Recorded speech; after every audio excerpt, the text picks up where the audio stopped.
It's good to be here. Good to be here. I just came in from Pennsylvania. My GPS told me it was going to be about an hour and a half to get here. That wasn't lying. It was an hour and a half to get here, and then about an hour and a half to find parking, and then get in a parallel parking spot where nobody was around because I suck at parallel parking. And I'm like, I'm not having these fucking New Jerseyans look at me and point at me and tell me you're a sucky Pennsylvania driver. But I didn't hit the Mustang behind me. That's all I care about. If you have a black Mustang parked on Park Ave, it's safe. Yeah. But it is good to be here. I gotta tell you, I love doing stand-up. You guys are all pretty young, but doing stand-up helps me forget all about my day job. You know, day jobs are those things that we had to get before OnlyFans came along, you know? You know, because I've been a nurse for 20 years, and it's okay. You don't have to clap. I'm a bad nurse. I am. I called out of work to be here tonight. Yeah, all right, slacker. Imagine that. The guy here by himself. No, I'm just kidding. I'm sorry, that's so mean. I love you, you're great. But I felt bad. So I did go in, and when they weren't looking, I snuck back out. And they just think I'm on like a really long smoke break. But I don't even smoke though, that's the thing. You know, I carry around a pack of cigarettes, and when they ask me to do some like nasty nurse shit, I'm like, nah man, I gotta smoke. And I know you guys are like, wow, you seem like a very caring nurse staff. Like, where were you when I was in the hospital, you know? It's probably on a smoke break, you know? Maybe even doing a comedy show that night, I have no idea, you know? And I hear this all the time. They're like, Steph, you know, why stand up? You know, you're a nurse. And the answer is, I was tired, you know? 20 years, it's a long time, you know, to be killing your patients. And I said, Steph, man, you gotta kill people with laughter and not incompetence. So here I am, man, trying my best, you know? Plus my husband, he's told me for a long time I was funny and I should try stand-up. But I gotta be honest, okay, this is a man. A very simple man. A man that I give blowjobs to on a regular basis. So I thought he might be a little bit biased towards my comedic talent, you know? So I didn't trust him. Sir, no. So I went to my patients for their advice. Because I mean, what else do they have to do, you know, while they're in there? I said, how do you think I would be as a stand-up comedian? And my one patient, can't mention any names, you know, HIPAA, you know. But I gave her a nickname so I could talk about her. I called her D.O.B. Yeah, not date of birth. Double bitch. Yeah, 'cause she was mean. But in my defense, she was mean, man. You know what she said to me? She said, you know what? You can't be any worse a comedian than you are a nurse. She's like, so go for it. And I was shocked because I thought I was a good nurse. She's like, no, you're not. She's like, in fact, I have never said this to anybody, but please, for the love of God, quit your fucking day job. And go on OnlyFans. And then, the bitch died. And you're sick. But you know what? She was right, man, because I was her nurse, and I had no idea that she was even sick. You know?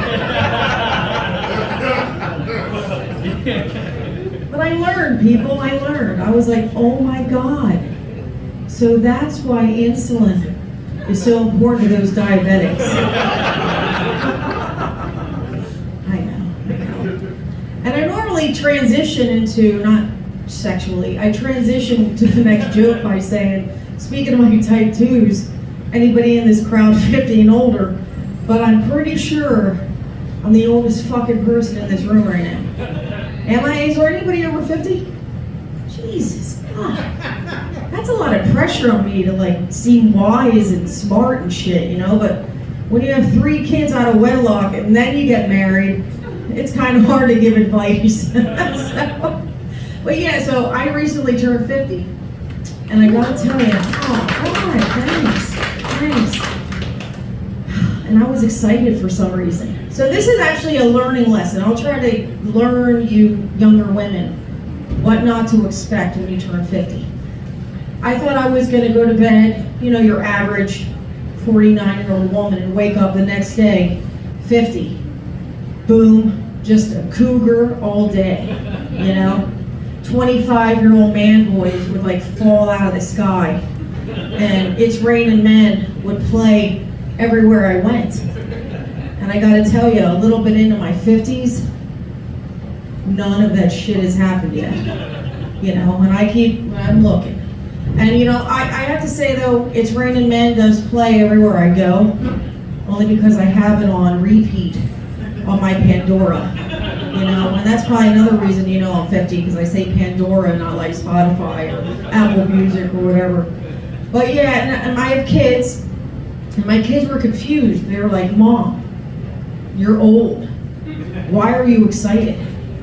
And I was like, kids, stupid ass kids. I said, I don't look at it as getting old. Am I making you guys leave?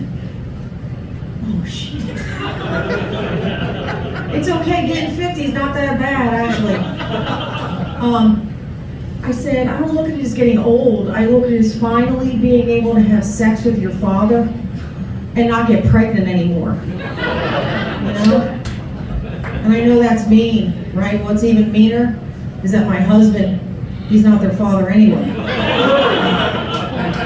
It's pretty awesome. It's pretty awesome. This is crazy because I have 3 white kids. My husband's black, and they can't seem to make the damn connection, you know? And I'm like, I'm an Army veteran, so like, look, if you ain't asking, I ain't telling, man. Yeah, I know. And speaking of my dumb kids, I have 3 of them. You guys I didn't want to give up the joke, Rory, trying to, you know, step on my joke. They're 18, 20, and 26. And I love them, just like most parents do, like your parents love you guys. Maybe. Now, I don't know. But I think I love them too much because none of them want to move out of my house. You know, and I've tried, man, I have tried. One day I just put my foot down and I was like, eeny, meeny, miny, mo, one of you fuckers has to go. And it landed on my daughter. And I was like, oh my God, bye, gotta go.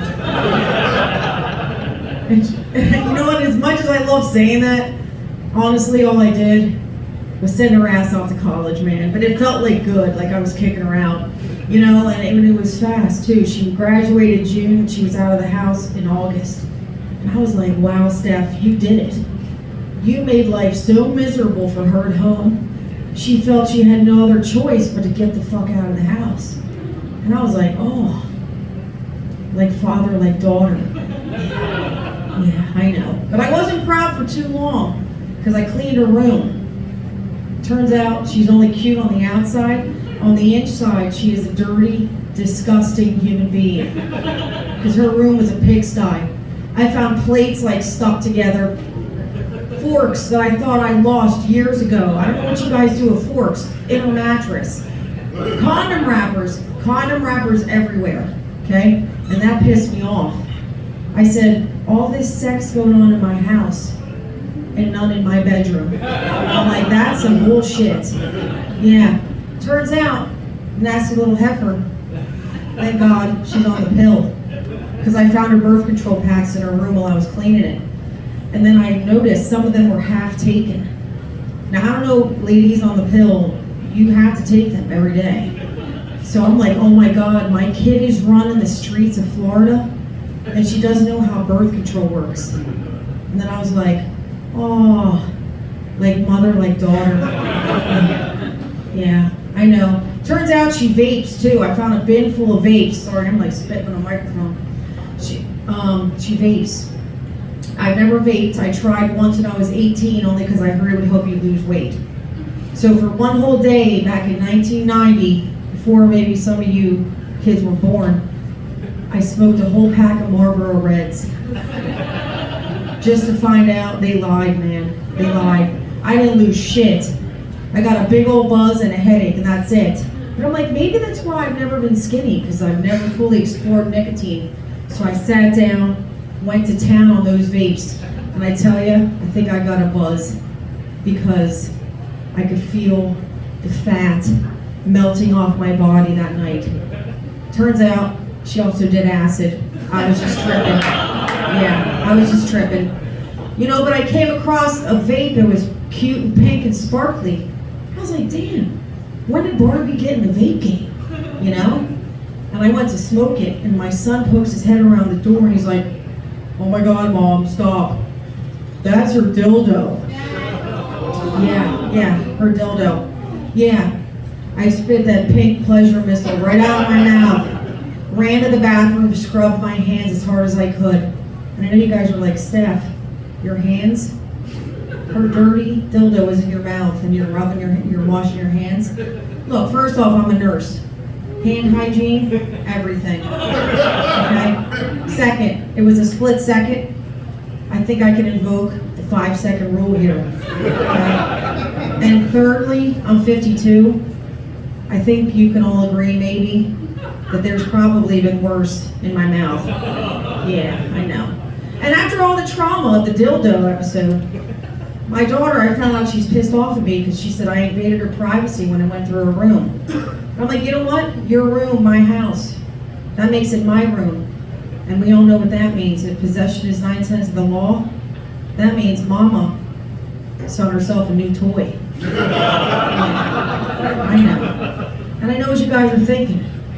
You're like, man, Hoboken. I never realized it would be Hoboken that I found the superhero we've all been looking for in our lives. You know, because I mean, look at it. I'm killing it as a nurse, literally. I'm the perfect wife, because I could still give a mean blowjob every once in a while. I have 3 perfect children that I'm still proud of. There's not a school shooter in the bunch yet. But I'm here to let you know that we also screw up. Because just last week, I think I permanently traumatized one of my kids. Yeah. God, your angels. Because he saw me naked, people. Yeah. It was ugly. For him. Not for me, it was funny. And it helped create this joke. So that's even better. You know, and I just want to let you know it was completely accidental, because we're not those kind of whites, okay? All right? I was just drying off from the shower, and he barges in, and immediately our eyes locked. And it got real quiet and tense, kind of like in here right now, except I got clothes on. And then he screamed, and I laughed, like that. And I said, eyes up here, kid. My eyes are up here. And then he ran away. He ran away. And I don't know what this says about me as a mother, but my first thought was not, oh my God, my kid just saw me naked. No. It was, thank you, Jesus, that I got that boob job. Because now, that kid knows those saggy old titties that he tried to suck the life out of when he was a baby. They have been remodeled. And even better yet, with his college fund. Yeah, we knew he wasn't moving out, man. I think that's my time. I didn't get the light yet, but that's pretty much my set, unless Rory's on Grindr back there somewhere.